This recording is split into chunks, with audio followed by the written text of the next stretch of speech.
امام حسن علیہ السلام نے عبیداللہ ابن عباس کو اپنی فوج کا کمانڈر مقرر کیا۔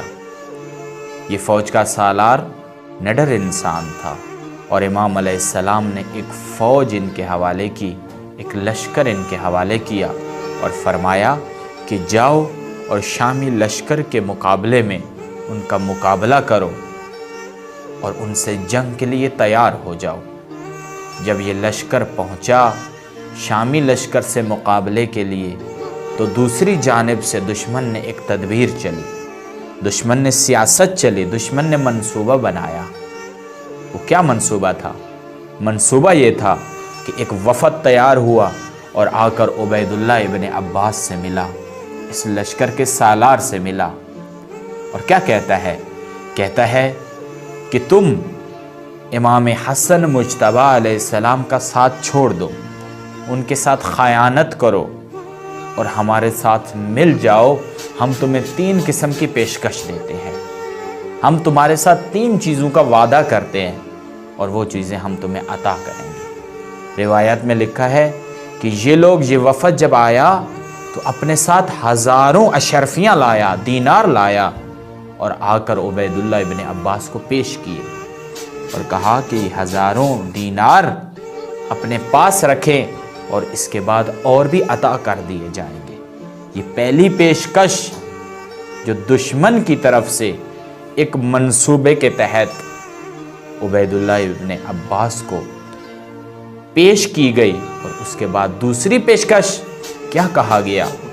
کہا کہ تم امام حسن مجتبیٰ کا ساتھ چھوڑ دو، ان کے ساتھ خیانت کرو، ہم تمہاری شادی یا تمہیں خوبصورت عورت عطا کریں گے۔ یہ دوسری پیشکش تھی کہ تمہیں خوبصورت ترین عورت عطا کر دی جائے گی، اور تیسری پیشکش کہ جس طریقے سے تم امام حسن کی فوج کے سالار ہو، اسی طریقے سے تمہیں فوج جو شام کی ہے اس کا سالار مقرر کر دیا جائے گا، اس کے تم سالار بنا دیے جاؤ گے۔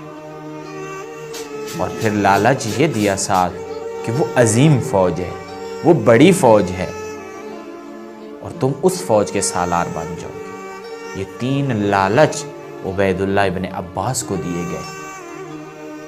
کہا کہ امام کا ساتھ چھوڑ دو، یعنی حق کا ساتھ چھوڑ دو اور باطل کا دامن تھام لو، تمہیں دنیا عطا کر دی جائے گی، تمہیں سب کچھ عطا کر دیا جائے گا۔ اور یہ منصوبہ دشمن کا خطرناک ثابت ہوا۔ تاریخ نے لکھا ہے کہ اس کا ایمان پلٹ گیا اور حق سے باطل کے راستے پر آ گیا، اور پھر اس نے امام علیہ السلام کا ساتھ چھوڑ دیا۔ تاریخ نے آخرکار یہ بھی لکھا ہے کہ اس کو کچھ حاصل نہیں ہوا، کیونکہ فوج شام و لشکر شام کو معلوم تھا کہ جو شخص امام حسن سے غداری کر سکتا ہے، جو شخص امام حسن سے خیانت کر سکتا ہے، وہ بدرجہ اولا امیر شام سے بھی خیانت کر سکتا ہے۔ یہ 3 منصوبے خطرناک ہیں کسی بھی انسان کے لیے، کسی کا ایمان بدلنے کے لیے، کسی کا ایمان کمزور کرنے کے لیے، کسی کی آخرت تباہ کرنے کے لیے۔ یہ 3 منصوبے بہت خطرناک ہیں، اور آج دنیا کی سیاست انہی 3 منصوبے کے اوپر کھیلی جا رہی ہے۔ یہی 3 چیزیں کہ تم اشرفیوں کا، دینار کا، ڈالر کا لالچ دو دوسرے کو تاکہ اس کا ایمان بھٹک جائے۔ دوسرا لالچ، کسی کو اگر راستے سے ہٹانا ہے، کسی کی آخرت تباہ کرنی ہے، کسی کا ایمان کمزور کرنا ہے، عورت کا لالچ دو۔ عورت کے لالچ میں انسان گم ہو جاتا ہے، فنا ہو جاتا ہے، اور پھر اس کی دنیا و آخرت تباہ ہو جاتی ہے۔ اور تیسرا لالچ کہ اس کو منصب کا لالچ عطا کرو، اسے منصب کے، مقام کے بارے میں، کرسی کے بارے میں کہو۔